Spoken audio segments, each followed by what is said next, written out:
not that harmful as we initially expected. Still, the harm to the economy, to the global economy, was really huge.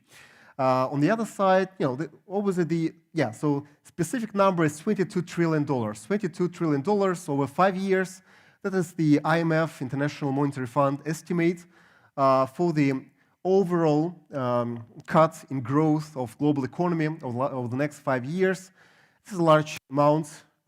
In what we really felt over last year is that essentially that some I would say nature force can really disrupt our world, and we may not have tools to essentially overcome that. And however, we started with really global dismay, so we were unsure what we can do, and we tried to develop drugs, and it failed. We tried to develop vaccines, and it actually worked well. So also with the vaccines, that's fine. So the biotech space, we'll talk about this later on. But the interesting thing is that there was a lot of discussions about digital transformation. However, it didn't happen for many years. If we talk about medical services, there were a lot of telemedicine talks, many things about digital health, but all the services were done offline as usual.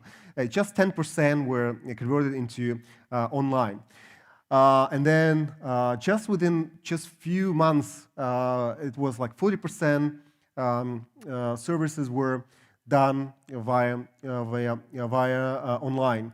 The same thing for education. Of course, we all were online, and this is really tough for me, especially when you have these black screens. So hopefully, if I know that not all the teachers are asking you, not all the professors are asking you to switch on the video, and I'm not doing that as well.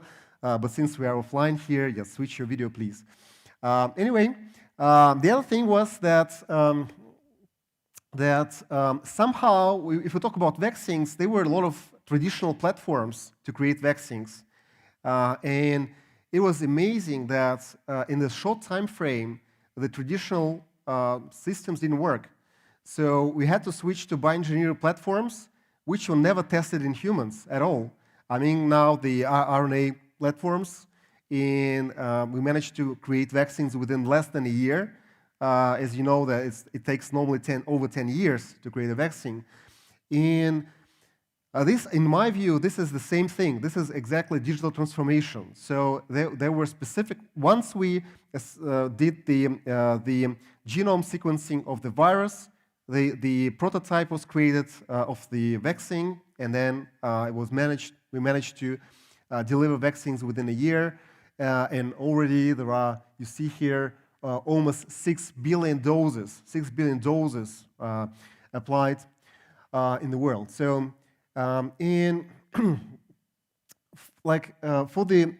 also very interesting that for the venture capital, this was a very disruptive year. This was the record year for the investments. So, it was 20 billion investments into biotech space. Of course, the biotech went up, IT as well. And also of interest is that over the last 4 years, China's market capitalization of the companies doing the biotech went up 10 times, and now they are 200 billion. So what it shows is essentially that now we really feel what ESG, hopefully everybody knows is ESG here. Does anybody know what ESG means at all here? No? This is a major acronym. This is the next, I would say, the next major agenda for the world. ESG stands for environmental, societal, and corporate governance. And now that we see that the nature can act and act really disruptively for our civilization, we have to take it into account. And now it's not abstract any longer. It's very, you can really experience that, and you experienced that last year. And also of interest is that the deep tech actually worked better than traditional methods, like taking the virus and kind of brewing a vaccine. Now you can actually program the vaccine, and then you can now make a new vaccine for the new stem, for the very easily for the new virus or for new mutations. And yeah, of course, there's it's great for the venture capital, and it's great that you can create value very quickly in the whole country if you really focus on that. In terms of deep tech entrepreneurship, if you want to be, if you really want to earn money, you would really go and find a normal job. I would say that would be a better way to do that. But if you want to become a billionaire, and and by billionaire I mean to create amazing impact for the society, for the world, then unfortunately you cannot do this, sitting in a normal job. But the problem is that there's a risk. There's no, I would say, guarantee that there will be normal jobs in a few years. You see here a nice chart from McKinsey. They did this report recently showing that over 50% of people are not going back to normal five-day work after this online time, or this hybrid time of working, or distant working, and 30% of people are ready to quit their jobs if they are required to go back offline. So 30%, 1/3 are ready to quit the jobs if they are pushed to go offline back. So as you know, this may mean that our normal jobs, they are really at risk, and this may change substantially. The other thing, obviously, is that there's a lot of automation going on. And today we'll talk about it a lot. If we talk about deep tech entrepreneurship, the skills of entrepreneurship may not be, normally should not be automated. Hopefully, they will not be automated anytime soon, which means that if you want to get a high-paying job, the skills of being entrepreneurial, and knowing how to manage deep tech projects and how to create value with these projects for the corporation will be very valuable, and you will get probably a share of this value which you create for your corporations. So again, offline may not go back as we there could be a new normal essentially. That's what we're seeing, and then of course a lot of things will be automated quickly. And they may not be normal job, which you hope to get, hopefully, yeah. And deep tech is really growing up substantially, and there's a lot of venture capital deployed to deep tech. You see here, doing deep tech is like doing IT back in 1970, 1980. And of course, this is a nice chart. And there's a risk, of course, that we are in a market which is probably too hot. But anyway, there's a lot of investment done in deep tech, and it feels like IT may become kind of more commoditized to a certain degree. And major investments would be done in the more science-driven, material-based projects. And that is what we learn here in this particular course. Yeah, so on the side of the way an entrepreneur is approaching that, I like the approach of poker. Is anybody playing poker here? Does anybody playing poker? Okay, one guy, just 1, 2, 3, 4. Yeah, who knows the rules at least? Does anybody? Oh yeah, the rules you know. That's good. Anyway, so the the venture world, the deep tech entrepreneurship is very similar to poker. Essentially, you create value by finding the right combination. And this is very different to normal, to typical IT business, where you have to show the traction, sales, whatever. Here, it's more of creating a strong combination of cards. And then if you have this strong combination and it's only you who have these cards, then you can win. And of course, there are many other points coming out of this metaphor. Firstly, the most important point here is that the success rate is very, very low. And when you start playing poker, if you get nice 2 cards, you think you're a winner. And then when you play this many, many times, then you feel what the combination is, which is very strong. And you feel that most of the combinations which you normally get randomly are not strong enough for you to play. So, and this is the right skill which you need when you are an entrepreneur or, of course, an investor. So essentially, you can recognize a strong combination, and you know that 99% are really bad combinations. And some of the next slides, I will show you the whole set of cards with which you actually play in our whole lecture session. I mean, the whole course will essentially go around these particular cards, each time a new card. The other thing which is important here is that the market is the card which is at the table for the deep tech. So it is like it doesn't have any value.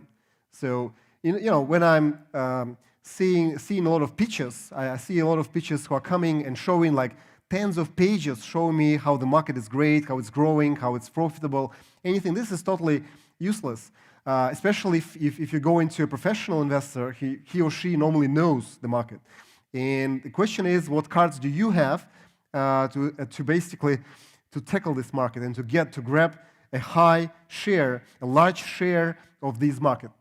Anyway, this is important from this metaphor, and hopefully within this course you will get this intuition, what is a strong combination and what is not. However, intuition obviously is like a really oppressed experience. So you need to have experience. But the poker is very nice for you to play this situation many times and feel what is the percentage, what is the success probability for you with this kind of combination of cards, especially. So this is great. The other metaphor, and the final metaphor for today, the final soft point for today, is essentially that deep tech entrepreneurship is essentially a marathon. So the question is, does anybody actually want to become a billionaire here? do you want a billion? Okay, there are 2 people, 3. That's so why come into this course? So just 3 people, right? So anybody else? Okay, many more. Okay, so just keep these arms up. Who actually wants to be billionaires? I'll ask a few more questions. So how many of you would be ready to struggle for 2 years, like really having no food, eating doshirak or whatever? Hopefully everybody knows in English what doshirak means. Anyway, some whatever, some dry food, dry soups. So you're ready. You're ready. Okay. For 5 years, 5 years as well, 10 years, 10 years, 10 years, 20 years. Just one? No, nobody. Okay, 20 years. I think that if you want to become a deep tech entrepreneur, it really, you should be ready for at least for 20 years. Yes, this is really a marathon. So, and I don't want to discourage you, but of course not. I actually like the words by Elon Musk, who says that if you need an inspiration to become an entrepreneur, then you shouldn't become an entrepreneur at all. Anyway, I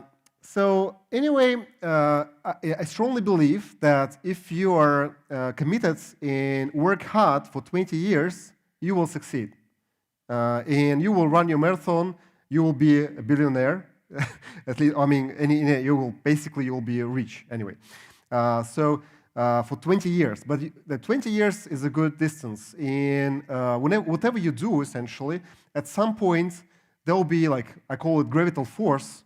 At some point you will kind of skew the space, and all the important connections will come to you if you do something for a really long period of time. And if you do this for 20 years, believe me, you will succeed in anything you do for 20 years. So, and it goes exponentially. So you go like low, and at some point it starts to pick up, and then all of a sudden, it just you win, because all of the environment knows that you are the guy who is doing this, and you're probably the only guy who is doing that. And within 20 years time frame, all of these trends normally, they come and back and forth. So this is kind of a normal kind of psychological time for human beings. And within 20 years' time, normally you will get the spotlight and you will succeed. Okay, so for 20 years, just nobody.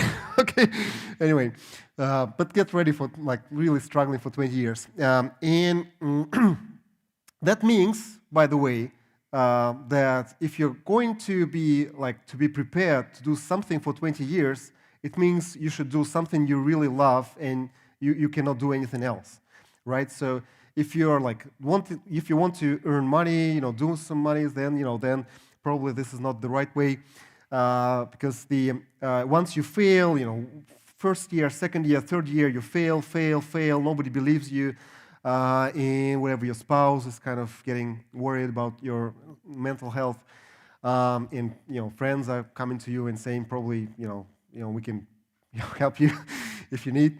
So you really have to believe in something to struggle for many years. So this is another thing. But you will run your marathon again. So anybody can run a marathon, and it's not for everybody though. But you train and you do this. And in my view, university is uniquely positioned for you to be trained to run this marathon and essentially to run it. Because here you have all the science, all the components essentially. You can do the prototypes for free, essentially. You can build teams, and you can, do the IP, have funding for IP, attract funding, etc. Now, just yesterday, I was at a conference, and sorry, I haven't translated yet, so it was just yesterday, with expert. They are doing their research if there are any Russian founders who managed to make unicorns, and how many of them are in the Crunchbase.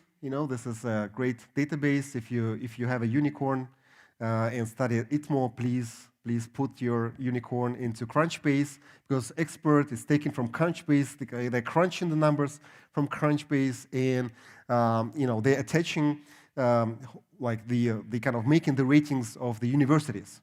So anybody who is watching me on YouTube, please, if you have a unicorn, if you have a startup, please put it on Crunchbase, please, and show that you are more affiliated. Anyway, so is it actually possible to be a Russian founder, study in St. Petersburg University, like ITMO, and really create a startup which raises 50 million, say, in whatever, like round B, round C, anything? Yes, it's feasible. And there are around 3,000 companies in Crunchbase, which were founded by the Russian founders. Not the Russian founders, sorry, the founders who had Russian education. And some of them are Afro-Americans coming to one of our university, and coming from many other places in the world. They don't look like Russians at all. Anyway, they have the Russian education, and they managed to create unicorns and large businesses. And there are at least only this year, there were 40 startups who raised over 50 million over 50 million. So there are really a lot of Russian-founded companies in the world who are raising funding in raising 50 million or more. And there are some names here. So you probably know Telegram, obviously you know the Revolut potential. What else? What are the others? I don't remember. There are some newcomers like Arrival, in Silicon Medicine, and some others. So you see these are Russian companies. Some of them are very famous, and you may even not know that they have the Russian founders. And I think this is truly amazing. And yeah, so it's definitely possible. Definitely possible. And I would say that I think that over 60% of the founders of the startups didn't have any further international education after Russian education. So essentially Russian education is generally enough, hopefully. But we'll have a lecture, like into like lectures from now. I will show you the backgrounds of these Russian founders, where they get the education, etc. Anyway, so here we are to learn specific steps which you have to take in order to create one of like really a large major startup, which would be hopefully very valuable, and with which you will be raising this 50 millions or like billions, hopefully, at some point. So this is the framework which we are at Atom Capital, at my fund, are using to evaluate startups. And in my view, if you want to start up, like really to start like a unicorn, you should like start with the end game. So you should think like you have the vision of the impact you want to create, how many lives you want to save, how much, I would say, whatever, like hamburgers you want to sell, or like obviously with alternative proteins, and how much energy you want to produce, and everything. You have to think like percentage-wise. You shouldn't be satisfied if you say, you know, take 2% of the energy production. You should be like really replacing the production, really transforming the industries, and that should be your ambition. And so you have to go through the from the end game and go back to like steps you need to take now to get to this vision. And this is exactly these cards from the poker game which you're playing. We start with the science, and today we'll be talking like just about the science and technology. Next time we'll be talking about IP and all the legal matters. Then we'll talk about markets and entrepreneurs and teams. And finally, we'll be talking about financial aspects in exit strategies. And as you see here, there are just few companies in the world which Atom would be ready to invest into, my fund would be ready to invest into. So there are like 30,000 companies in the US, or actually now actually even many more than that. And there's less than 1% which are fundable, which actually makes sense, I would say, to invest for a high-profile investor. So our goal here is for you to understand each of these items, each of these elements of value creation, know how to create that, because the actual difference with the poker is that you actually like really create your combination. It's not about like that, it's randomly you got it. It's about you creating this combination, thinking about that as an entrepreneur, in doing step by step and creating value and validating each point and showing that you're like persistent and you can deliver and execute on the strategy. Yeah, so this is the also it shows essentially some of the stages, so like seed stage, round A, etc. So as a general overview, I'll say that when you start a business, you have to have some science, some technology. You have to protect it, and it should tackle some large market, ideally, ideally transform an existing market, and then you have to build a team. And ideally, of course, we for example, we invest normally into the entrepreneurs who have experience, who already sold companies. It's a good shortcut. Anyway, you probably haven't yet sold your companies, so yeah, it would be difficult for you to raise your first funding, but it's feasible. Then once there's a team, and this is fundamental value. This is the first box. This is fundamental value, and there are a lot of talks. Currently there's a talk about this Theranos projects, right? So Theranos company. Hopefully everybody knows Theranos. Everybody knows Theranos. Just a few. Okay, 2 people. Okay, so this is this woman who created the hope. Like she tried to create a way to make hundreds of blood tests based on just 1 drop of blood, which is probably not feasible anyway. So people are saying that she managed to create value via PR, and I don't think so. So until you have this fundamental value, you would not be able to do the market, you will not be able to do PR and anything. This will actually multiply your zero value, which you created fundamentally. Or if you fundamentally you have, I would say, negative value, then you will multiply this negative value. So until you have these things done right, you shouldn't go to investors, or you should definitely not PR yourself and do anything like that. So first of all, fix this, this fundamental value, and then you can go and raise funding, make PR, whatever, and then attract some corporates, and finally sell the company. Okay, this is the overview of our course. We'll go each element. Just every lecture will be a specific element, and today we're discussing science. But first, this is kind of like the innovation cycle, the full cycle of innovation. It starts actually with philosophy, essentially, with values, and it is something people not always understand, that it starts with values. And we normally think that our values are not changing, but they are actually changing. So, it starts with values, and now the values, the agendas, I would say, they are changing really quickly. So, for example, we saw that,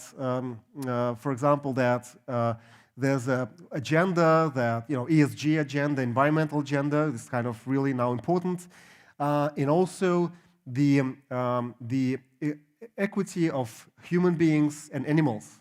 And you know that we're killing animals. Do you think we should kill animals at all? Is it fine to kill animals? How do you think? No? Why? But we're killing them. Are you eating meat here, everybody? Like all vegetarians here? So essentially, currently we do kill animals, and this is changing. The mindset is changing from the value perspective, and it's called posthumanism, right? So we had humanism, where humans were in the center, and now it's posthumanist time, when we understand that animals are also very valuable, and potentially they have their own language, they have their consciousness potentially, or anything. So this is posthumanist thought, and it is nice thought.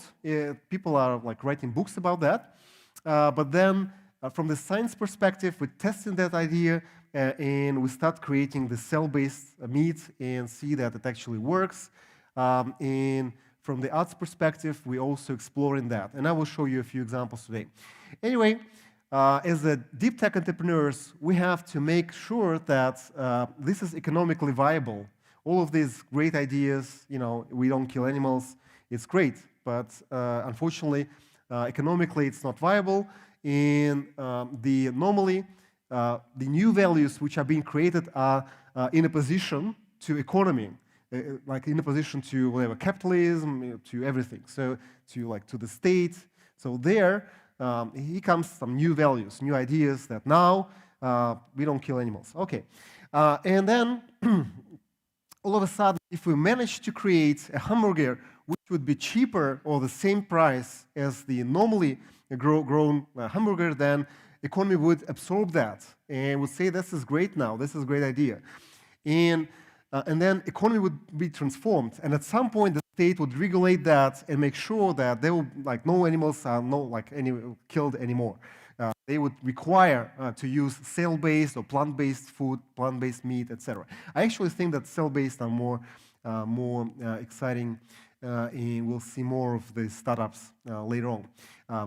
And of course, for you as deep tech entrepreneurs to transfer this new science and these new values and new expression, new kind of things we like into economy, you need business professionals as part of your team, and you need venture capitalists to fund this whole story. And just a case here. Do you know this guy? Yes, Travis Kalanick. Actually, he was not the guy who who was under this Me Too agenda anyway. So what do you think? Why we actually have Uber like happened like in whatever 2010, something like that, around this year? Why we hadn't Uber before? And what is the kind of I would say the secret source of Uber? Why it actually happened in 2010 and not before? What do you think?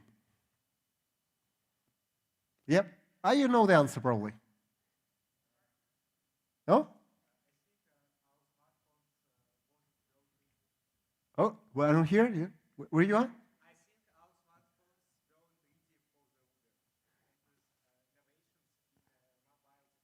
Right. Which innovation specifically? Geolocation, right? GPS. GPS first. The second, there was another one as well. GPS. So before Uber, before 2010, the GPS was like existing, but there were not too many smartphones. When there were like hundreds of models with GPS support, of course, then the Uber happened. And then the other thing was the mobile payments, obviously, and of course AI, because you have to like create this, create these routes, right? So without these innovations, it would be impossible to create Uber. And you probably have to think what are the other technological innovations which would allow you to create some new businesses. And by the way, this is their slide from their slide deck, which they showed to the investors, to their first investors. And we see here they mentioned GPS, right? Like scheduling, whatever, route optimization, payment, whatever. So patent pending. There was still no patents yet. Anyway, you see that if you do something, you should think that ideally you should do something which has never been done before you. Is first thing, and secondly, potentially you should do something which would not be done unless you do that. And then it means that you're doing something important, something relevant, potentially. But at least something that not everybody is doing, so there's less competition. And of course, this is about human action. This is the way we actually differ from others. And this is where we can actually show that we appreciate something and we are ready to struggle and do something which would otherwise would not be done. Right? So, and some of these things will actually come from the new technologies, which were not existing before. So today we'll be talking about technology. And to me, this Uber thing is really very important because people think that Uber is a great business model. But this business model would not be, there would be no such business model unless we have GPS, right? So you should think and focus, in my view at least, as deep tech entrepreneurs, you should focus on the new technologies and what could be done now in terms of the new business models. Okay, so this is our first lecture. Now it essentially starts with the technology. In science and technology, there are a lot of components within science and technology, and actually science is not that a big component of science and technology in terms of value creation. I told you that scientists are creating a lot of discoveries, but unfortunately not capturing the value, and potentially this is kind of a potential for value creation, but not the actual value creation. And you as entrepreneurs have to think how this technology, how this science could be applied and how you can capture value out of it. Okay, so there are like 5 components within technology. And first component is ethics and regulation. And I put it first because if ethics doesn't work, I really recommend you not to do such things because it will not work. It will not be sustainable. It will not become a sustainable business. So hopefully you know this guy, He Jiankui. Does anybody know this guy? No? Not at all? Okay, so he's the guy who actually created gene-modified twins in China. So he basically did that unethically. He promised to the parents that he is kind of testing vaccine, but this was not vaccine. He was genetically modifying the DNA of the children, and we do have technologies now to edit DNA, like at least once, but we don't have technologies yet to undo the changes. So, and this was definitely not required to do these changes. So he was testing this inappropriately. So, of course, it's totally impossible to make business on the kind of technologies which are judged or which are considered to be unethical. And at least this is definitely not deep tech entrepreneurship. You know that a lot of people made money on cannabis. You probably know that.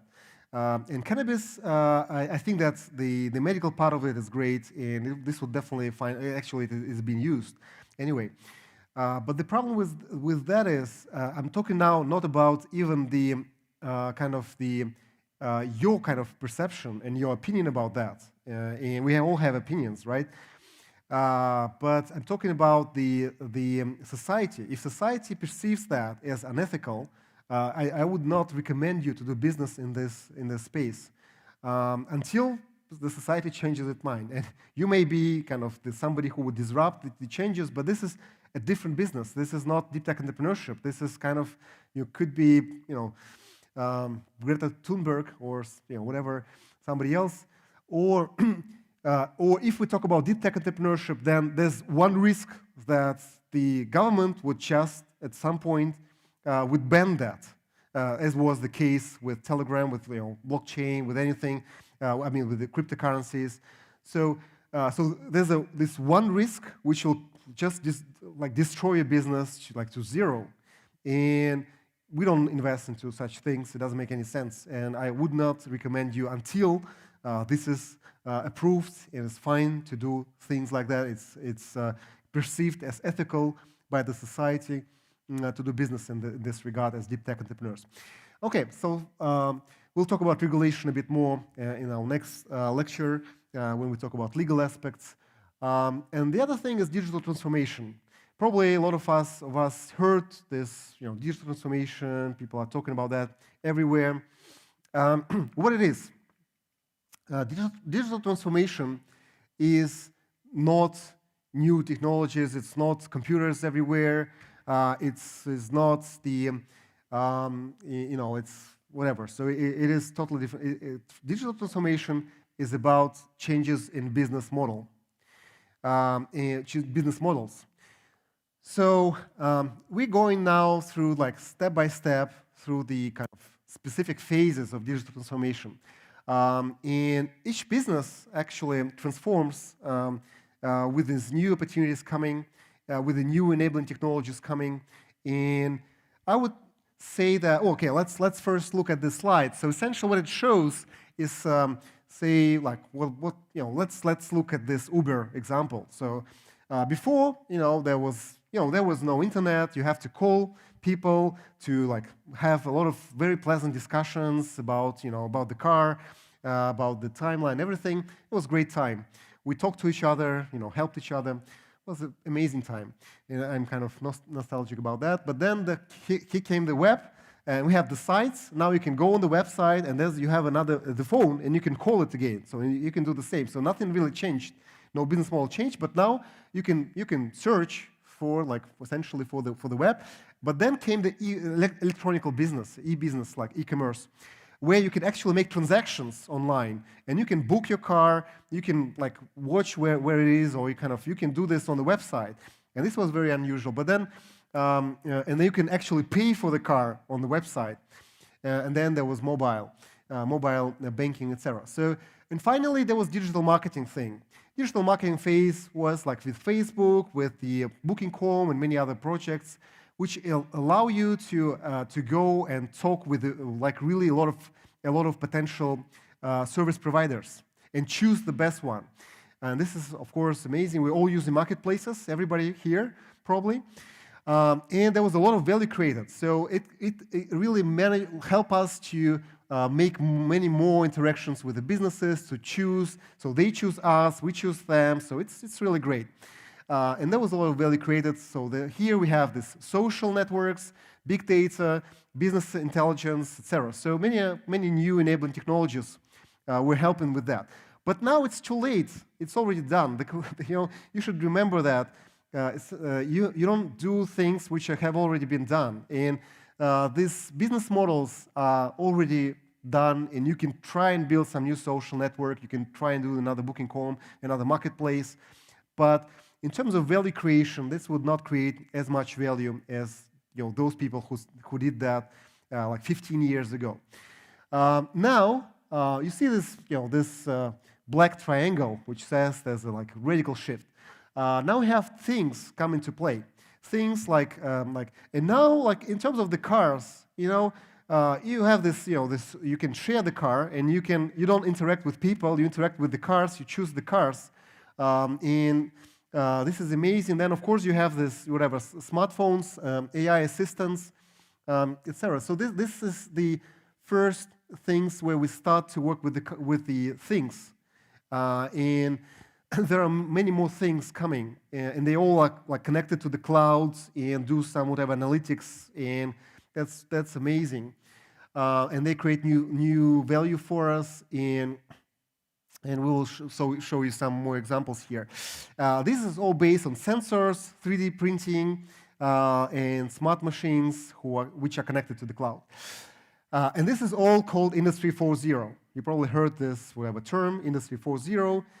With Industry 4.0, the most important point here is that before that, you always wanted to scale, the same kind of products as much as you can, and sell millions of the same products, and hopefully people like that. But now, with Industry 4.0, you can produce personalized models, and the value driver for you is how quick you are to create a new model. And you're creating new models, like you see a lot of new models of the cars. Previously, there was years for a new model to come. Now it's just, within a year, you have new model of the car, new model of the phone, and all these events. They're all the same, of course. You saw this phone, 13, right? What was the last number? They're all the same anyway. But of course, they are changing a lot, hopefully. And the more and more things getting more personalized. And this is called Industry 4.0. But now comes the next phase where you have these things talking to each other, not talking to cloud, not talking to the essentially they are becoming more really smarter, and they have their own, I would say, AI. They have their own reactions, and why? Because you cannot really make this 55 billion of things which are currently connected, and you cannot really work with them via cloud. And the other thing which is important in Industry 4.0, the major factor which people wanted to get rid of was human. A human is, there's a latency. You know what latency is? Latency is the speed of reaction. And humans are very slow in their reactions. If you watch on the website, it's being loaded, say it's been loaded for 1 second, it's fine for a human, a second wait. But then if we talk about cars which have to coordinate between themselves, or ideally not the cars probably is more example for the next one, but saying things could really be quicker than that. If we just take out of this equation the human reaction or human kind of affirmation, like saying fine, whatever, making decisions, if you can replace the human with the software, then of course there will be a major shift and you will be able to create new models, new ideas much quicker. And finally here, the last point, this is now called metaverse, and we'll talk about metaverse further. Metaverse is a stage of digital transformation where the last latency was the cloud, because the cloud, if there are many cars who need to coordinate between themselves and make sure they're not crashing into each other, then they are not able to like file something to the cloud, and the cloud would coordinate, and then there's some interruption in the internet and whatever in connection, and they crash all of that. So now the next step would be the latency of the cloud, and this is latency, by the way, the latency of the speed of light. This will be taken out of the equation. And then you have cars which have peripheral AI and edge cybersecurity. To make this happen, they need to be secure as well at their own like local level, not somewhere in the cloud, but like really locally. But for that, at some point, you would need to give them the knowledge of what they're doing, what they are living for, and you would have to develop their knowledge and their consciousnesses at some point. So this would be the metaverse phase of the digital transformation. And yeah, so let's look at some cases. So this is, the question is, how far are we with that? And I looked at just at the recent presentation by Blackberry. This is my favorite phone, but unfortunately, they're not producing phones any longer. And what they managed to do already. So they already, they're now doing the super connectivity things, the cybersecurity, all of these. They believe that handsets are now commoditized, and Apple would have this market, and they're not competing in this regard. But what they're doing, they are doing edge cybersecurity, which means edge cybersecurity, not cloud cybersecurity, but edge cloud kind of cybersecurity. And they already connected with like 18 governments out of G20 with their solutions. They already managed to connect and install their operating system into 200 million cars. How many cars are in the world? How do you think? The passenger cars? No idea? How many? Few billion. Yeah, 1 billion. So this is like 20% of cars are already connected with the operating system of Blackberry. And all the whatever electric cars using that, etc. So, and there are already 500 million things which are connected in using the operating system of Blackberry. And like almost half of the top 100 companies in the world, top Fortune 100 companies. So this is just one company, and these are already, so you should understand that this is going on, and things are being more and more connected. They have more and more peripheral knowledge, and what would it mean? Yeah, so here is a film. Probably you haven't seen the film. That was really a failure. It's called Simone, and this is a film with Al Pacino playing, and he's a director, film director, and his actress actually declined to work for him in the film. So he had, he found a floppy disks, and managed to recreate an AI kind of driven avatar of a woman to become the actress for the film. And of course, she won the Oscar, right? She won the Oscar. Then she managed to debut on the stadium and managed to get a concert of 100,000 people, also with a great success. And then he wanted to destroy her because, when she got the Oscar, not him, he wanted to destroy her, and he push her to create art house films, and she was very successful doing art house films. And then so he really tried to push her down, but it was totally impossible. And the reaction was to this back in 2002. The reaction was that the plot isn't believable enough to be relevant. So that was it's totally unrealistic. But now let's fast forward to 2020. Yeah, do you know who she is? Nobody knows? Yeah. Oh, okay, that's great. So you're kind of in the metaverse. It's great. Yeah. So this is called marketing of influence or influential marketing, And this is a virtual kind of actress, which was created back in like into whatever 2016. So now she's signing up contracts, large contracts, and the overall influencer market is valued at 15 billion 15 billion in 2022. But now with these lockdowns, when all these actresses are sitting at home, these actresses are going onto the stage and getting their contracts. But this sounds like, you know, this kind of just like some visual arts thing, nothing special. And of course, you know that ABBA is kind of reuniting after 40 years of breakup and performing their new concerts. And the question is, which I'm thinking of, whether they will perform in 40 years time from now. I think yes, why not?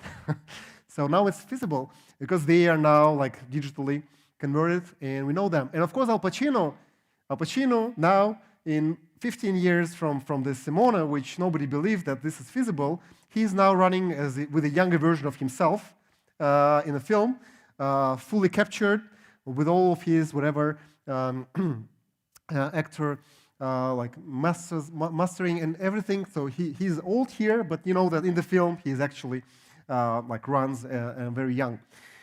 And Netflix, by the way, is a great example of the company which transformed itself with all of these stages. So you know they started with like posting, like sending the VHS, and then they transformed to the company which had a company with a website where you could actually order this VHS via post, and then finally they managed to become a like streaming service, right? And finally now they're creating the content. But how they're creating that? They have really like so many customers that they can make sure that with this specific budget, with this specific director, they will get this amount of viewership and they will get that amount of money back. So they can guarantee the success of films. That was totally impossible in Hollywood. You know, they're always losing money all the time. So this is worse than even venture industry. Venture industry is also doing not great, but Hollywood was even worse than that. So now, with data science, with neurobiology, they know how to make it dramatic. You know, they know how to make this series that you will be pushed to watch it from the beginning to the end. And with that, they can now like do things and make sure you watch it to the end. We actually want to use that technologies in our courses, but not so far. And then the 3D printing, you know, you can actually print clothes specifically, which would be specifically fit for your body. And this is amazing. And this is a great like creative project. And also the other example is Amazon. The Amazon.com was not updated for many years. The website is really, you know, this is like, you know, it hasn't changed from probably over a decade now. What Amazon is doing now, they are going offline because the next stage of digital transformation is offline, and with new technologies, with this new stack of technologies, right? So what, you know, this Amazon Go, right? So I don't have to explain to you. But this is the part of the metaverse thing. And by the way, they're doing virtual shopping. So they will do this like full metaverse shopping experience. But now, what you do essentially, you take the product from the shelf, and the shelf knows that you took this thing and talks to the warehouse, and warehouse checks if they have this thing. And if they don't have this product, they check with the provider, with the producer, and the producer may produce specifically for this order and then deliver this by the drones, whatever. So things are talking to things. So there are no humans here. It's still cloud-based and based, of course, on the cloud of Amazon. But anyway, we're getting there, and there will be less and less humans involved. And of course, when you go out here, you know, you pay, and they get to your bank account. So again, no humans.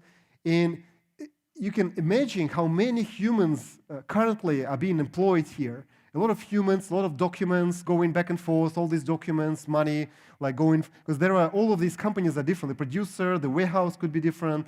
The one who actually delivers things could be different company as well. And and there are still a lot of transactional costs here. At some point, there will be essentially no transactional costs, and things would know which things they are expected to do essentially, and the shelf would have their mind kind of what it's been doing, what it has to say to the warehouse and when, and this would not be programmed centrally or not through cloud. This would be done like peripherally, and this is amazing. This is metaverse thing. This is metaverse, but of course, if you copy all of that into the like virtual world, then this is a cyber world connected and converted and kind of combined with the physical world.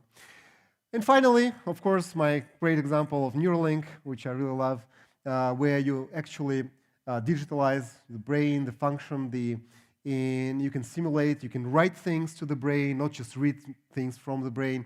It's totally impossible now.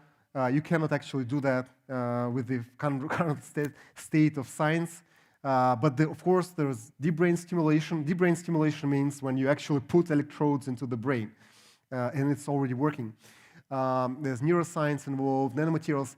And the other thing which I like about this project is that it shows you that in the current world, you cannot do a straight, mobile kind of application with whatever, no actual technology involved, and create much value.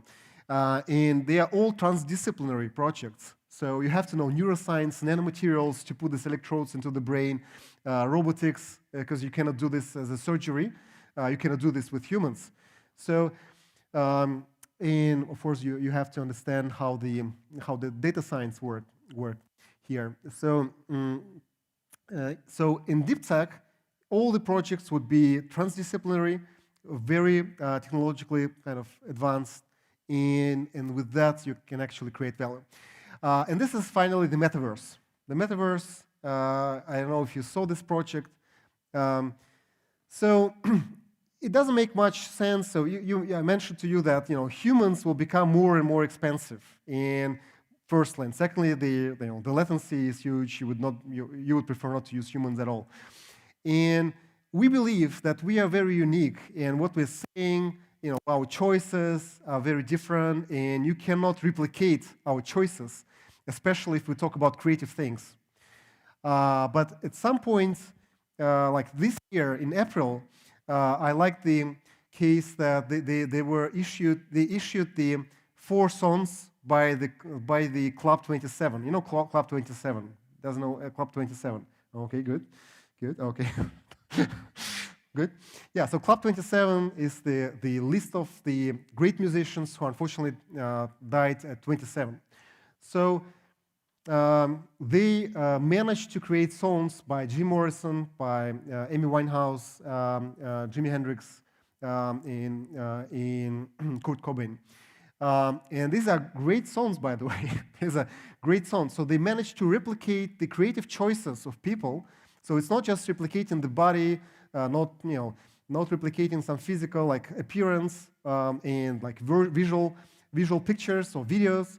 It's about replicating our intimate creative choices, which is also already possible with AI. And when you hear that it sounds exactly like Kurt Cobain, like creating a new song. It's amazing, and which means that at some point it would not make much sense for me to present here, because I'm taking this lecture tomorrow in Russian, so it could be all analyzed. You can find better examples than I found with AI, and you can create a digital avatar. This is the new technology called digital avatar, which would replicate the communication and the ideas, and actually may add substantial value. So this may actually happen, and it actually happens already. It's happening. So, for this like metaverse, I want you to remember the 2 things, which is the digital twins. No, hopefully, so essentially there will be like humans, the things, and then natural actors, and we will digitalize all of them, And with natural actors, they are kind of passive, but they can do something, and we have to think about their interests. Like, you know, if we talk about air or river or the tree, the next time you will order a taxi, the route which will be created will take into account the interests of all of these trees, or maybe some memorial, whatever building, which you're actually kind of destroying by using the cars too much, or the air, of course, the air pollution. And you would be advised to use, you know, say a bus, you know, because it's kind of less harmful to the entire space. This will happen. So the natural actors, I mean, like rivers, you know, trees, etc. Then the things and their digital twins in this cyber world, and then human beings and their digital avatars with AI, which are growing and developing by themselves. Talking to other avatars, which you kind of have friends with them in the real world, and they are developing, and they are, you know, developing and making more and more similar to what you are, or probably are better than you. So this is a picture from an actual experience in South Korea, where the mother meets her deceased daughter, which died from cancer several years ago, and they recreated this girl, and this was a dramatic kind of instance. And this, of course, it's part art, but it's science, you know. But it shows you the possibilities of what we're having. And probably at the end, we'll probably show this video. Anyway, this is digital avatars, and this is digital avatars. Now, I think with this picture, you definitely remember what it is, right? So the digital avatar, this is very dramatic, by the way, very painful. I was like almost crying when I see that, especially when they talk to each other. And she tries to hug the girl. Yeah, so this is painful, but this is the avatar. Yeah, so now the science. The science, I told you that's a small part of that, but we need to show that the mechanism of action is new, disruptive, and for each of these, I would say, challenges which you have in the markets, you would need a new stack. So for the metaverse, the interesting thing about metaverse, that for metaverse, you need a lot of things which were initially fundamental science, and you thought about them as fundamental science. All of a sudden, all of these fundamental science are required for metaverse to work. And it includes of course, it includes 5G, 6G networks. You would require like peripheral things going and be connected to each other and to the cloud with the lowest latency possible. And then of course, the quantum computing, because you would need to recreate the world in cyberspace. You would need DNA storage company, which we invested into, this Iridia, because you will have really a lot to store, you know, really a lot. And with 55 billion of things connected in, you know, producing data and changing this data among themselves, you would have to store all of that, or at least some of that. And of course, you have the kind of like blockchain, all of these technologies, cryptocurrencies, etc. Now, currently, it's all, you know, it's kind of crazy stuff, minor things, or fundamental science. But with metaverse, with the next stage of digital transformation, you would need all of that and many more things. So this is from one of the great summaries done by Matthew Ball, who is the opinion leader in metaverse story. And of course, some of you may not believe that metaverse is coming or this digital transformation is coming, but you saw the Simon, you know, and within 15 years, now it's all real. And of course, the time is going quicker and quicker, and we probably see that very soon. Anyway, you know who are already investing and who are claiming that they are doing a metaverse company? Who is claiming that? Who knows? Which? Facebook, yes, Facebook. What else? Yeah, Facebook is doing a social metaverse, right? So, you know, we hate Zoom meetings, but now we would have these virtual meetings, and we will have, you know, really red things here after like a whole working day. But what else? Who else? Who? NVIDIA, right. NVIDIA is doing a great thing. They are doing a metaverse of like a totally different metaverse, by the way, than what Facebook is claiming. NVIDIA is doing a metaverse to collaboratively work on industrial design.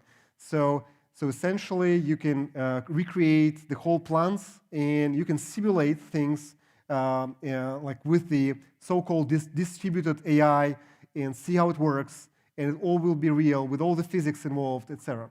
Anybody else? No? No? Snapchat? I don't know. Probably yes. I don't know. They may be claiming. I haven't heard that. But also, of course, the games. I am surprised you don't mention the games. Like Roblox. Roblox was claiming, they went public, by the way, and they went like with a valuation of 40 billion. Roblox is 40 billion company now. And then what else? Fortnite. Yeah? Fortnite. Yeah, so Fortnite, Roblox. Fortnite, you know, the company, which you probably don't know if you don't play, but they are like, in their universe, they are now performing, like doing concerts, virtual concerts, which are attended by tens of millions of people. So tens of millions. It's not like stadiums with 100,000. It is huge economy, huge economy. By the way, the CEO of NVIDIA says that the metaverse economy would be larger than the economy which we have now in the physical world. And he doesn't say when, but he says that. And then what else? What are the companies? Yeah, probably that's enough. Of course, the Walt Disney is saying they're doing metaverse. Of course, Amazon, I mentioned, is doing virtual shopping, etc. So people are going there, and these are trillion companies, like the trillion valuation companies, and they have a lot of cash on their balance sheets, and they will be pushed to invest into this metaverse thing, into this metaverse agenda, and they will create it, and we will be using it, right? Anyway, so we'll go and work in this kind of, we have a virtual world and sit and co-working virtually. And we actually now doing a metaverse at our university, at our faculty. We started off with our campus, and hopefully we will soon be all there. Anyway, the last, the competition thing is kind of important in technology. And if you do something, you have to really be like, I told you that you have to transform the industries. And I would tell you the secret, the innovation is not driven by large corporates, and they don't want innovation at all. Because they want to have like 20% incremental increase, something helpful, something like making it cheaper, better, more productive, anything. But they don't want like really a huge disruption to their business, you know? And if you are a startup, if you're doing an incremental change, that's great, but you would not be bought for like billions. Because if you're not disruptive enough, then the corporate would think that they can recreate that, or they can do this better even than you, because they have the resources to do that. But if you do something really disruptive, it means that technologically, it has to be like hundreds or tens or hundreds times better than the current technology. And then with that, you would be of interest to the like larger corporations, and you would be really valuable. So with Iridia thing, you see here that they managed to essentially make it like miniature, like make it smaller essentially. The chips, they can make it small, and have the data like 1,000 times more data in one chip, 1,000 times. But potentially, like it's currently the current version of it is 1,000 times, but potentially more than 100,000 times smaller, like chip, not smaller chip, but a chip would hold more information like 100,000 times, and it's feasible with DNA, using DNA. So. And the other thing which is important here is so this is the chip, and it's great. Yeah, but then you have to compare yourself not just with the previous technologies, but also with the technologies that are currently being developed. And you see here that there are many DNA storage companies, and they even formed an association for the DNA storage companies, and Iridia is part of that. And Microsoft, by the way, is part of this DNA storage companies association. And they are, currently DNA storage like using DNA to store data sounds quite crazy. But since Microsoft is investing into it, and they're forming this association, and there are many companies already in the space which you never heard of potentially, but this will happen in just a few years. And you have to compare yourself with the competition and make sure that whatever is in the market, you're like hundreds of times or tens of times are better than those which are already available in the market. But then, even with those which are currently in development, you're still better. So that's as an entrepreneur, you have to ensure that. And finally, scalability. When we made due diligence of this Iridia company, I came to one of the great scientists here at our ITMO University, Katis Corp, and that was the best answer about this technology from the scientist I can get, because she said that this is already dated. We know this technology. I have better technology than that. It means that this is potentially scalable. It's not science fiction. And then we also talked to some of the fab labs, and they said that they can produce this chip with DNA in it based on the currently available facilities. And so if you're doing something really disruptive, you still have to make sure that you're not disrupting the whole industry in terms of production, in terms of business processes, and you can actually get into it and disrupt some part of it, not trying to essentially change too much. Especially on the production thing, you have to always check that you don't have to build plants to produce this new chip. And this chip could be created on any plant which is currently existing. And this is amazing. You can scale the production easily. So these are, again, these are 5 things to wrap up. These are 5 things you have to remember when you talk about technology. These are 5 questions which you have to ask yourself. Is firstly, if it's ethical, if the regulation is right there, and it's not prohibited, not banned, and is perceived as ethical by the society. First thing. Secondly, you have to think that from the business model standpoint, you are not doing business model which is kind of really dated. The business model should be really appropriate and ideally reflecting the current phase of development. However, and by this, I mean, you can actually create business with an old business model. That's not a problem at all. But in case you're thinking of a business which you want to sell to a corporation, you have to build, with the latest business model in mind. I remember we saw a company which made a great drug which could actually help with cancer better than currently available solutions. But this was chemotherapy, and we approached a few companies, and they said, well, we are not investing in chemotherapy. And I said, well, there are, you see the data. The data is really impressive. We can really help with cancer patients. But they said, well, chemotherapy, we have a lot of chemotherapy drugs. They are good. They're good enough. And now we have really cures, which is a new kind of thing, as bioengineering. And if we find a new cancerous target, we can reprogram the cells. We can do many things. It's now programming. And you have this kind of small molecule. It's too late. We're not investing into that. We're not buying such companies, even with great data. And then the science has to be proven. Ideally, the science, you have to, if this is a great science, normally you have great publications around that. So this is, with the science,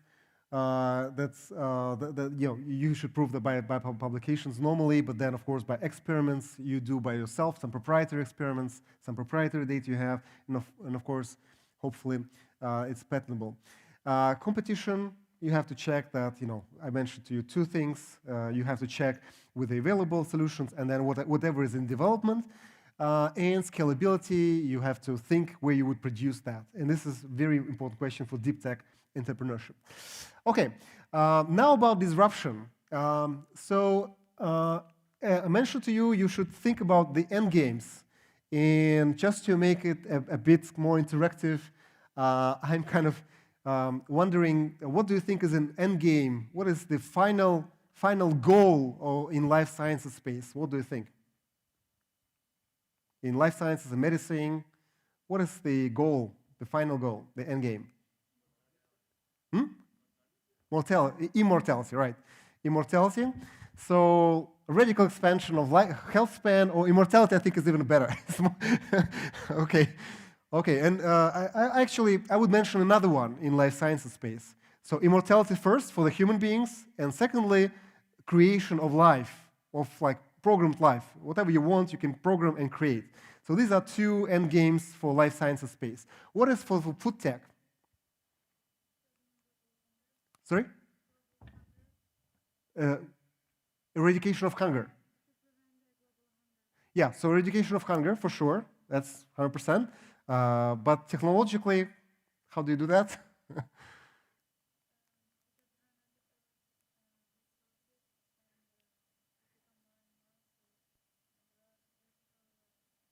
Yeah, absolutely. So the problem is that, yes, with the resources, you're right. So with the way we currently traditionally do food, it's unsustainable at all. So from ecological standpoint, and basically it's even from the economical standpoint. So ideally, we have an alternative. So the solution here, in my view at least, is these alternative proteins, which we can grow from cells forever, and we don't have to kill animals. We don't have to like grow them, and it's terrible. It's very cruel business. But anyway, it's from the scalability standpoint, it's tough. And then ICT. ICT is IT. ICT. What is? I don't know. By the way, what I have there? Let me check. What is ICT? What is the end game for ICT?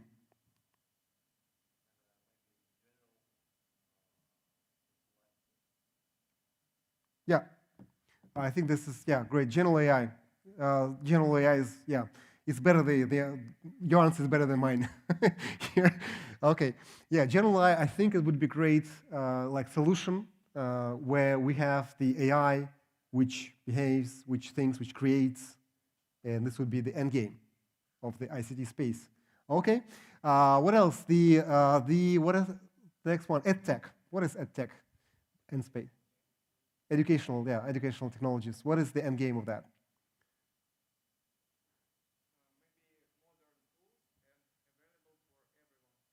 Yeah, I think so. And I think that it has to be like modern, but what do you mean by modern specifically?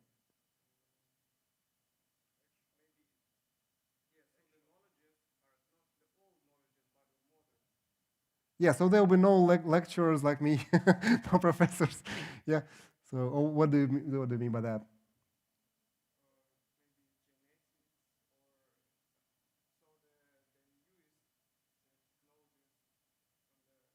Hmm.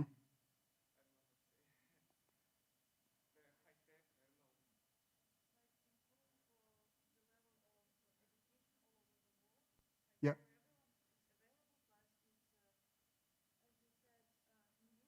Hmm. So the latest content, but the content, ideally, my dream is that it's like Netflix. You're creating the content which is needed and engaging, but then specifically what you need, right? So you don't find it, but it's there essentially. And yeah, so please, you have, no? I think we're raising hand. Yeah. Instant absorption. So like really right into your brain. Like metrics, right? Okay, fine. Yeah. So you want to learn helicopter, like right, piloting, and you kind of download it. That would be great. I agree. Yeah. What's your view?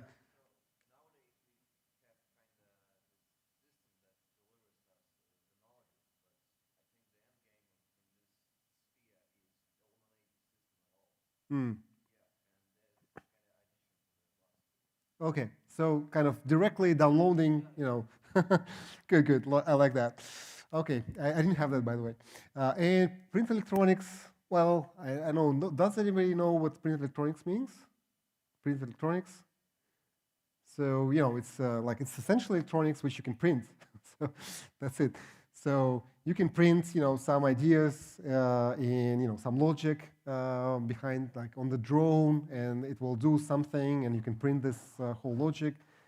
If something is wrong, you can change it, print it again. So it's much easier than what you currently have as electronics, which is kind of fixed, and you cannot reprint it easily. But then, of course, the print electronics is which you can actually apply to the to your clothes, and you can actually feel things like in this Ready One. Player One, Ready Player One, sorry, Ready Player One. Have you seen the film? Ready Player One, yes. So he had this costume, right? The suit. So this could be done with print electronics. Yeah, I think that hopefully print electronics at some point would replace the normal electronics, hopefully. But we shall see how it works. These are all the kind of tracks which you have at this particular program. So transport, what is transport endgame? Teleportation, great, better than I thought, that's great. Yeah, now you really think ambitious, I like that. I didn't think about that. Teleportation, great. I thought about something which will happen in a couple of years probably, and you think about probably like 10 years ahead, probably 15. Clean tech, about energy, what would be like with energy? What is the end game of energy?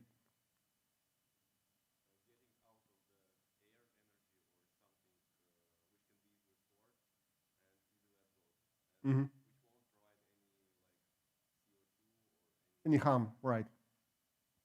Yeah, and I think that we are probably close to some of the technologies which are at least claim they can do that. Yeah, please.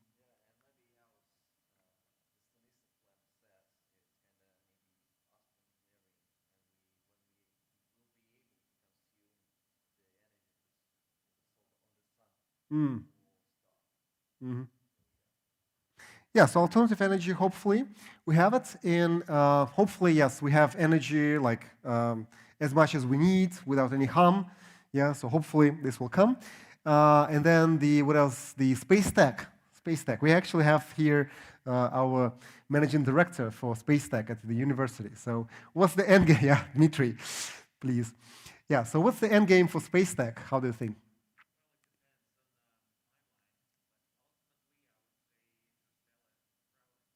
Yeah, so human race becoming a multiplanetary race, essentially, right? So living like in other stars, whatever, in between. Anyway, yeah, so this is the end game for space tech. And it actually, we're going there, right? And finally, creative industries. What is the end game for creative industries?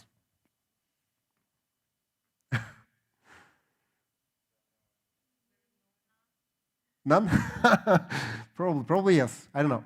I put there, okay, I'll switch to the next slide. That's my answers. Now I have to change them. I have the same lecture tomorrow, so I'll change them. Thank you for teleportation. That was a great idea. And for transport teleportation, what was good? Yeah, brain-computer interfaces for EdTech, right? And for ICT, what was the answer, which I liked? General AI, yes, that's much better, right? That's a great answer.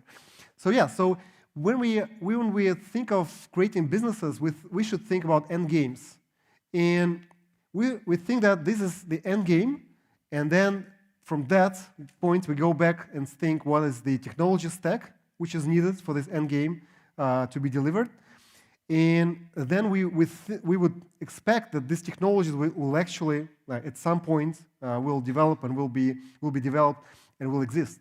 And then we should think about this technology stack and think what the use cases could be, which are much closer to us than multiplanetary, whatever, races, and go step by step. But then you would know that you're going in the same direction as everybody is actually thinking in somewhere. Because these things which we call end games, these are like things which are almost already values and philosophy, right?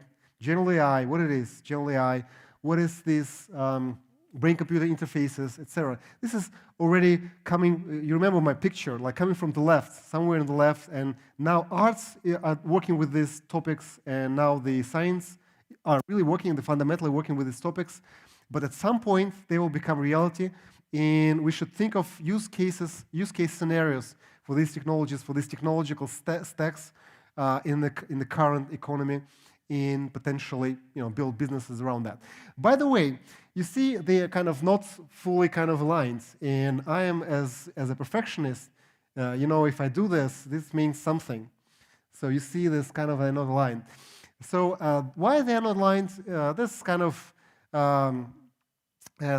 thing that that at the nano level we have nano-size level. We have this life sciences when we do nanorobots, etc. Then on the human size level we have this food tech, etc. Then on the in the end game of that is satisfaction for humans, life sciences, immortality, and then for the transport and clean tech, this is at the level of the planet, of the Earth, of the society, and the end game obviously is no harm for the society, like on that, for the ecology. Space tech is already another dimension, and finally creative industries, multiverse, kind of combining all of that in cyberspace, in making all of that accessible to humans from one way or another, but also making full reflection of actual world.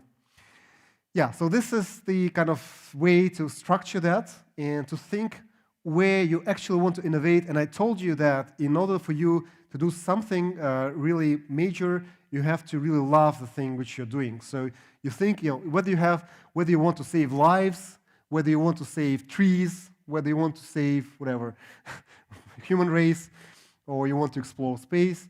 So, these are all difficult things, but if you love that, within 20 years, you can actually do all of these things, even the end games potentially. So, and that's the way we think about that.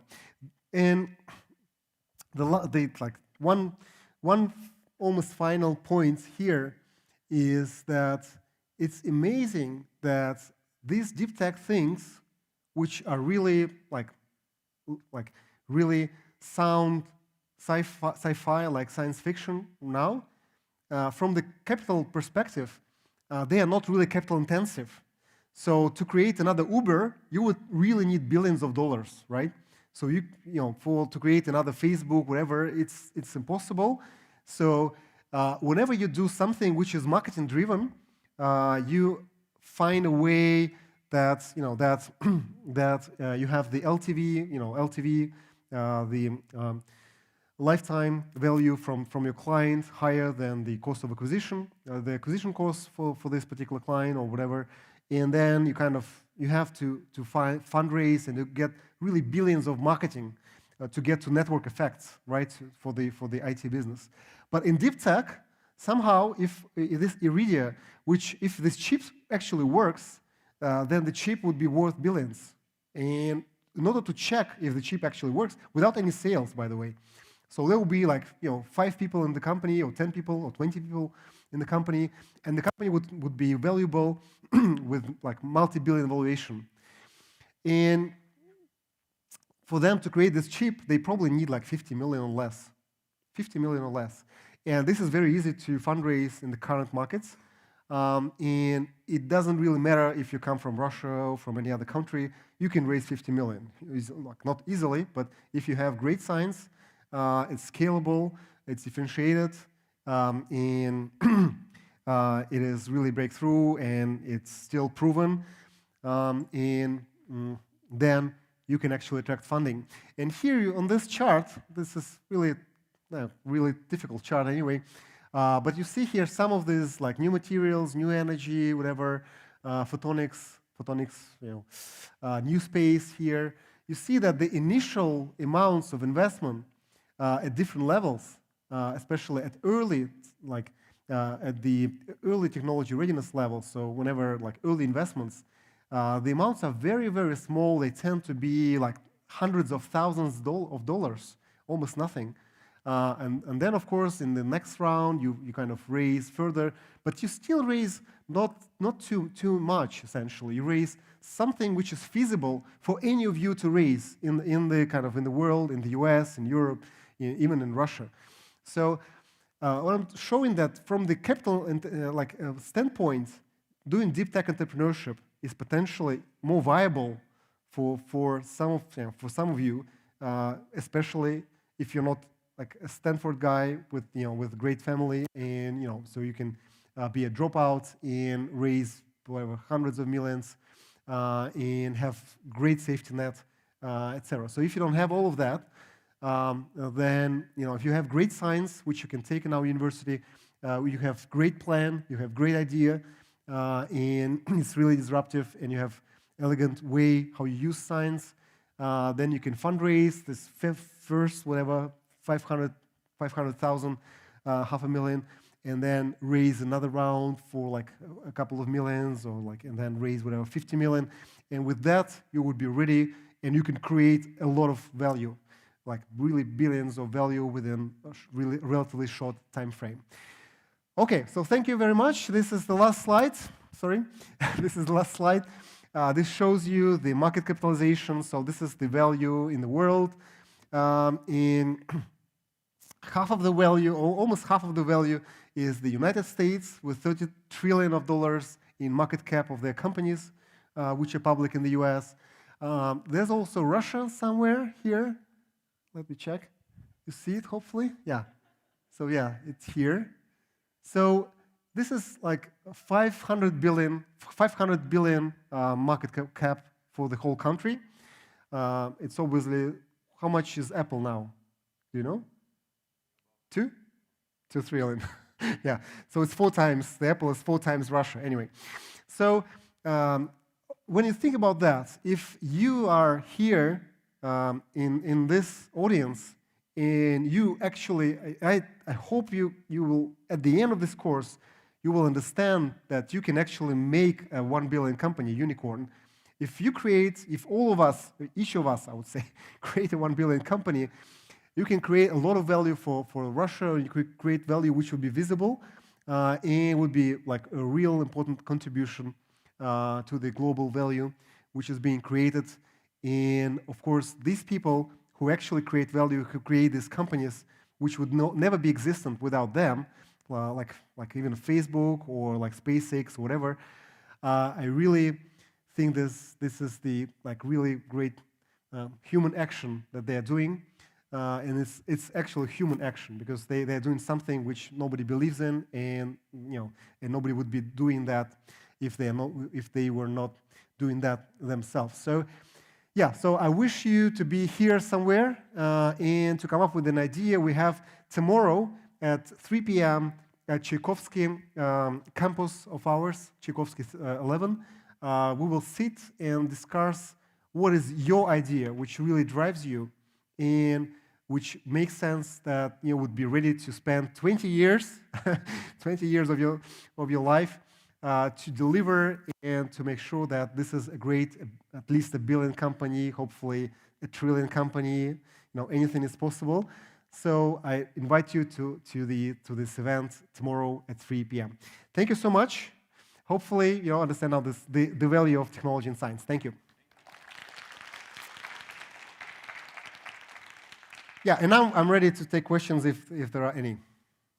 Yeah, do we have here? Okay. I think, do we have Svetlana here? Svetlana is my deputy. Don't think so. Okay, so do you have any questions? Oh, yeah. Okay, I thought there were no questions. Okay, sure. No, please.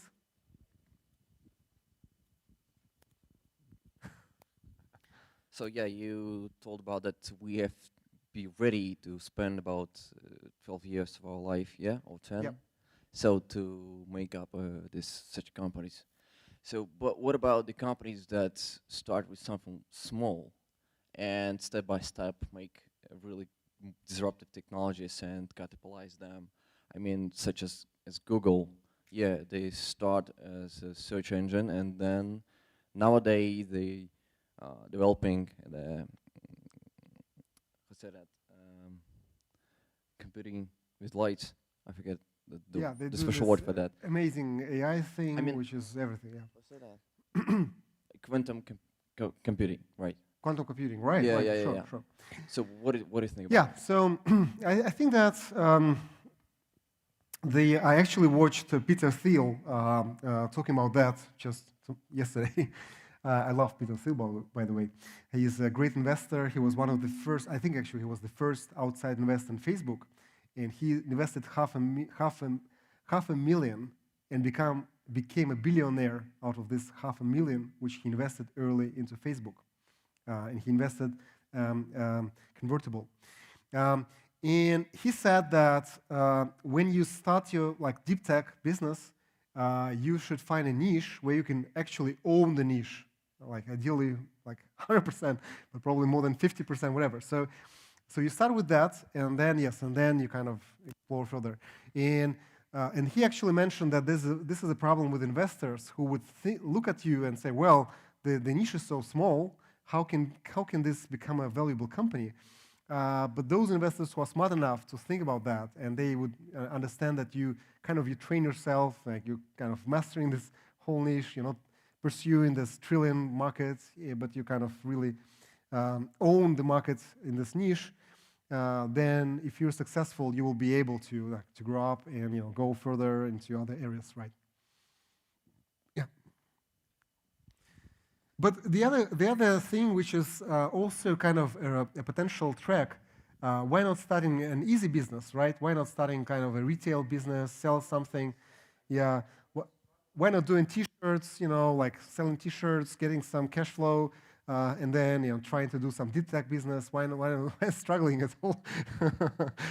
Yeah. So well, I would say that this is also a track. This is definitely possible. And I've seen some of the people who started doing some stupid business, yeah. So many businesses started like that with some consulting, nothing special, kind of doing some services, and finally at some point doing products based on the services they made, and then kind of making a large business. It's all feasible. But here at the university, it is the only place where you should try and do deep tech business. If you make some straightforward mobile business, you can do this without the master program. You can do this without prototyping or science, whatever, coming from the university. So here it's just a chance for you to try just for 2 years to try if you can struggle and live with these kind of ideas and see how they fail. And later on, you'll be working. By the way, there was a great statistics which I wanted to mention later on, but okay, mention now. For the expert, they collected the backgrounds of people. So the typical track, of course not for everybody, but the typical track was that these successful entrepreneurs, which globally raise these tens of millions of cash, they tried their first startup back at the university and failed, and then changed 3 corporate jobs, and then started their new businesses again. And then they became very successful, and they did actual deep tech businesses like Revolut, and so on. They are kind of, this is not a retail, not a restaurant chain. Anyway, so so this is also a track, but but the whole idea, I really like that they started doing something at the university, they failed, they realized how this whole thing works, and then after 3 corporate jobs, they came back and became entrepreneurs, having some funding at least for a couple of years to struggle, and then they kind of succeeded. Okay, I mean, it sounds great and encouraging, but I also have got a question on, do you have any thoughts on how to find people with such disruptive and great ideas, and how do I convince them that they need me as an entrepreneur? Perhaps you have something on that? Yeah, so the the scientific society normally they understand that they are doing science normally, not always the case, but and they in the competitive in the competitive I would say world, they would really lose a lot if they leave for a couple of years or 5 years to do their businesses as scientists. So normally, the scientists are kind of really, they found something, they made experiment, And when it's enough for the publication, then they do the publication and they do something else. And they will not be like doing a real thing out of it or scale the production. And because it's totally, I would say, I call it processing. Unfortunately, when you do entrepreneurship, it's not about fun. It's not about, oh, by the way, this is my next lecture, so I have to stop here. But it's processing. So you do like really processing stuff. It's not like, you'll not get the Nobel Prize for that. This is very straightforward, very stupid job. And when you hire people, you give them, great things to do for them, and you do the worst job. So, it's totally crazy. Yeah, so normally the scientists would be glad to get rid of their discoveries and give it to you, so that you can actually create value out of it and share some of it with the scientists. And ideally, there's an infrastructure for that, and they don't have to think about that. They give their discoveries to the technology transfer office at the university, and then they wrap it up into patents, and then kind of they license it to the entrepreneurs. And it's so straightforward. Unfortunately, it doesn't work that way easily, especially in Russia. But yeah, that's the case. Yeah. So, but the and again, this will be my next lecture anyway. The largest venture groups, they're sitting on the specific university, and even not on the university, but on specific scientists there, and they're monitoring everything they're doing. And whenever they see something, for example, I met the Bob Langer, who is now a billionaire, by the way. He was the co-founder of Moderna, and Moderna is super successful company. And he told me that I was the third one who he gave his ideas. And the first two were like Flagship and Polaris, one of the best venture groups in Boston area. And they are like really keeping an eye on every innovation they can take. Yeah. So that's the way it works, and I think that now it's being developed here in Russia as well. So we shall see this more. And our scientists some of them are very open. They want really to share and to find somebody who would actually market that and create something out of it. So we should monitor the labs. Yeah. So what we'll do at this master program, we'll do meetups with our scientists. So we'll do like AI meetup, and the guy from AI will say, well, we can do this and that, and he will say, and can you do that? Yeah, of course we can do that. And and then you with this kind of dynamics and this mechanics, hopefully you can build a team. And then we will do whatever, like biotech laboratory or infochemistry, which is absolutely stunning what they're doing there, and a few others. So that we'll be doing meetups for you, to get acquainted with our scientists and to take something from them, or hopefully create value for them. Thank you. Sure. Oh yeah.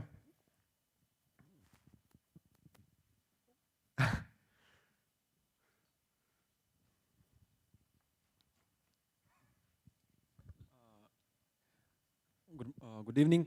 Yep. I have a question from this girl. She wants to ask, what do you think about startup studios? Is it effective?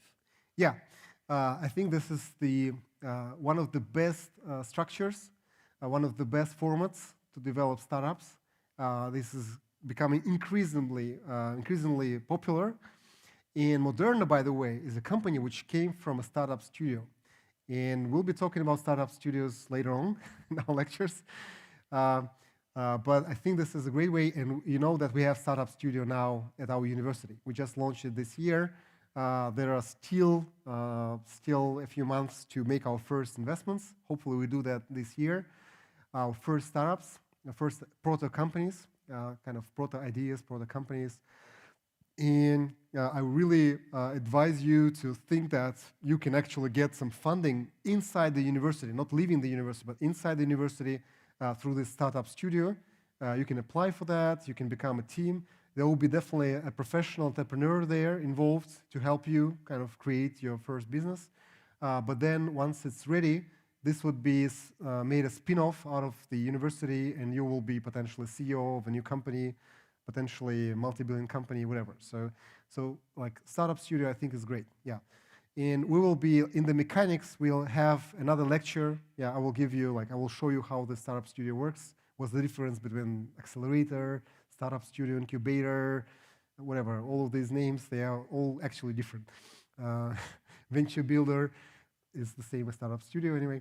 But anyway, yeah. So I'll tell it like in some next lectures. Yeah.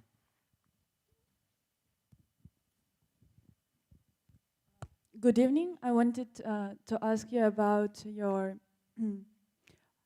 I wanted to ask you about a project with business angels, like you said it earlier, and there were 3 startups with our with students from our university, something like clothes, Yeah. innovation clothes, and something like that. And I wanted to ask you, do they have a future, or did they found the investors? I don't know.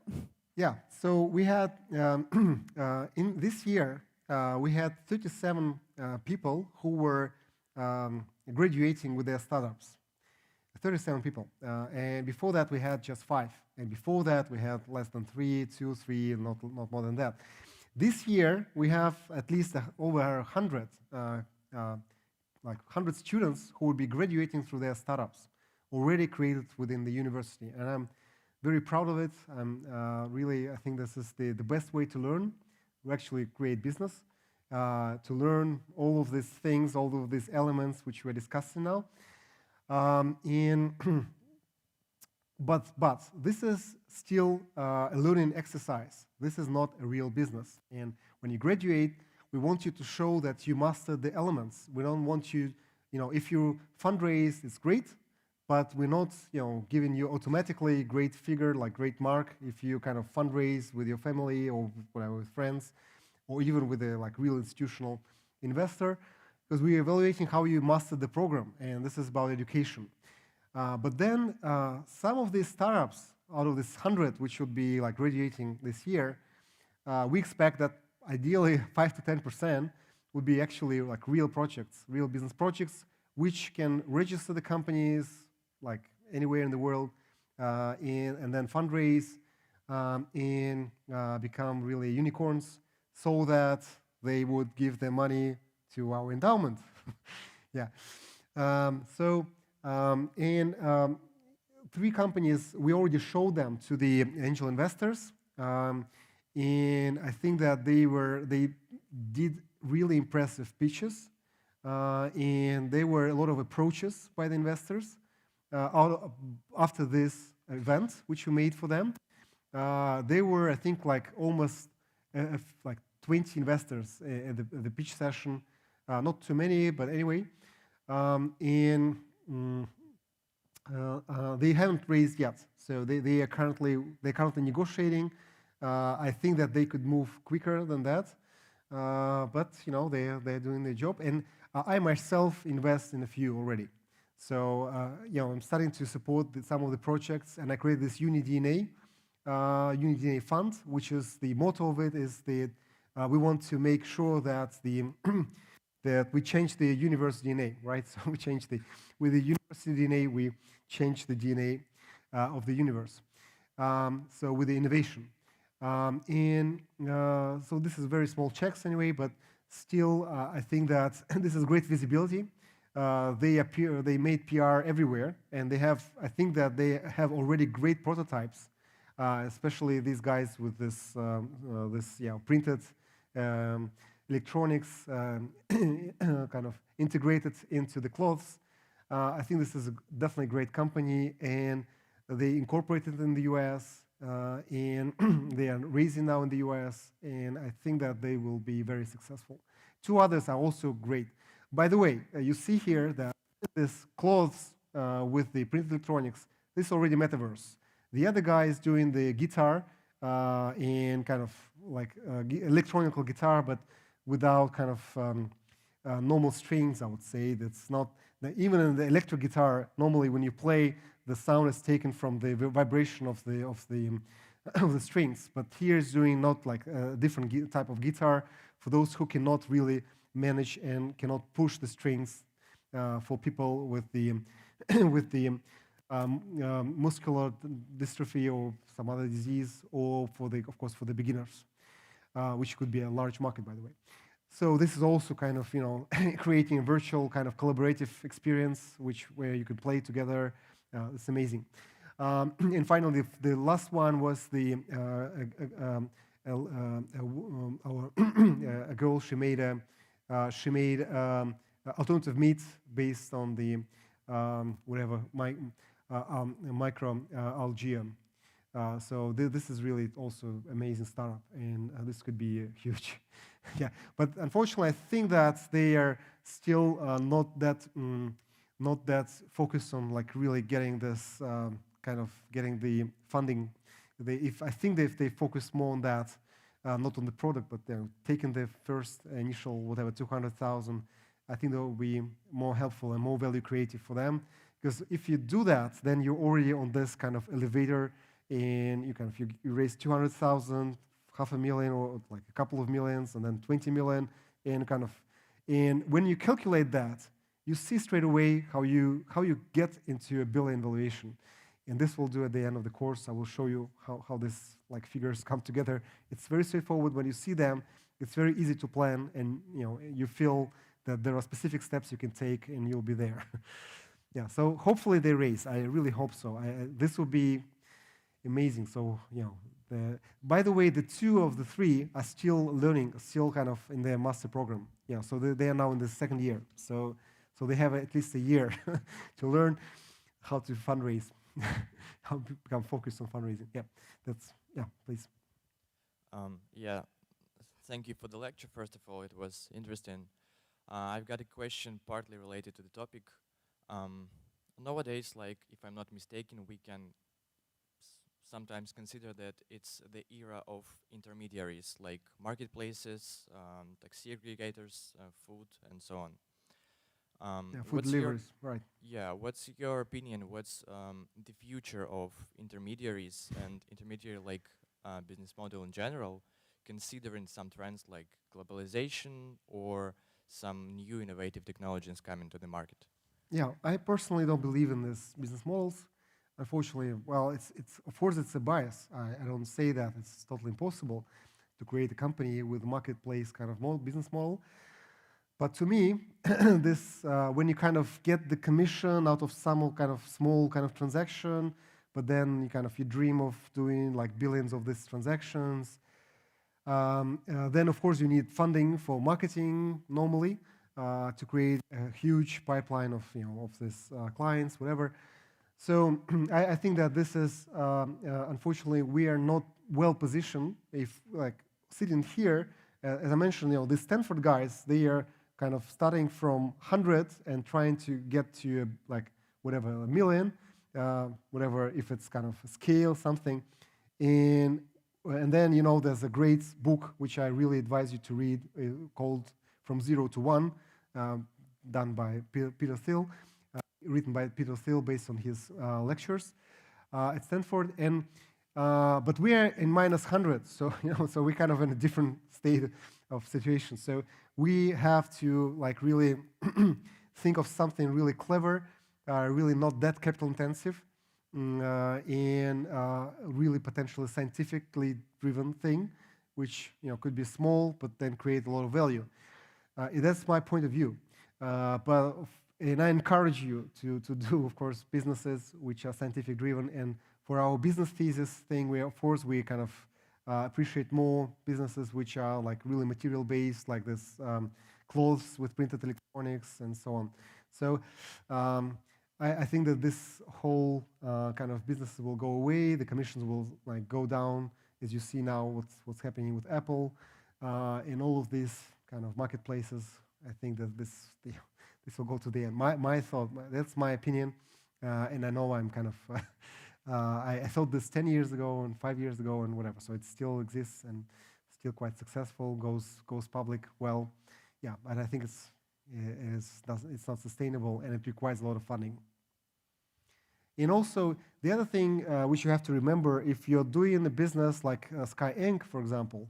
I know, of course, the founders of Skyeng, and I had another idea similar to Skyeng. I asked him essentially, what he like Alexander Larinovsky, who would actually be a speaker here, the founder of Skyeng at EdTech track. And he said when you have two pipelines of clients and pipelines of teachers and with different interests, then you really, you will struggle. So you have to find a way, you cannot attract these guys before you attract those guys, and there will be no network effects. Why would first people come to this marketplace? It's unclear. So, you would really need a lot of funding to make it really to pick up and really fly. So yeah, in my view, this is not the best business to be in my view, but so you'll have Alex Larinovsky, you can ask him, because he still works and he does this business successfully, scale it globally, so probably he will tell you some good advice on that. But if I'm not mistaken, he's pretty young and they did it from scratch. Yeah. Yeah. Yeah, So but it's possible. Yeah, of course, it's possible. But I don't think you can do another Skyeng right now, in my view. I will be at a conference where my pitch would be that all the easy projects are done already in EdTech, so you have to have some innovation. But I'm biased. I'm always talking about that, about deep tech everywhere. I'm obsessed with deep tech entrepreneurship, and I want you to really become obsessed as well. So that's why I think that these marketplaces, this kind of similar, they are seemingly easy things to do. There are low barriers for entry. That's true. Really low barriers. You can create landing page. You can do like a mobile application. But the actual value is being created where there are the highest barriers for entry. When you have the science, intellectual property, very regulated markets, then you can create a much larger value, in my view, at least. Sorry. Thank you for answering. Okay. Yeah. So thank you so much. I hope. There's another question. Yeah. Probably that's the last question. Yeah. So it's Friday, 9 p.m. Tomorrow. Good evening. 10 a.m. Yeah. My question is, thank you for your lecture. My question is, what advice would you give yourself at the age of 20? Thank you. Yeah, that's the only thing you can always regret, that you haven't started doing things earlier than you started doing them. And I'm regretting that I haven't started, firstly, I started my first business when I was almost 30. And I didn't know how to do that. And I did it in everything what I could do wrong, I did wrong. And I don't want you to make this mistake. Of course, I would advise myself at that point in time. I dreamed to be an investment banker, and this was the best career you can get.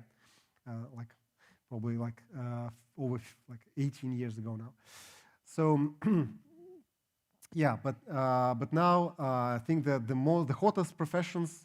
Of course, I'm not talking about bloggers. That's the hottest one. But the hottest professions now, the venture capitalists and then the startups. So, and of course, deep tech entrepreneurs. Hopefully, yeah. So I would advise myself to really think it over what I really believe in and start doing this thing. Because even when I was 35, I did the same mistake again.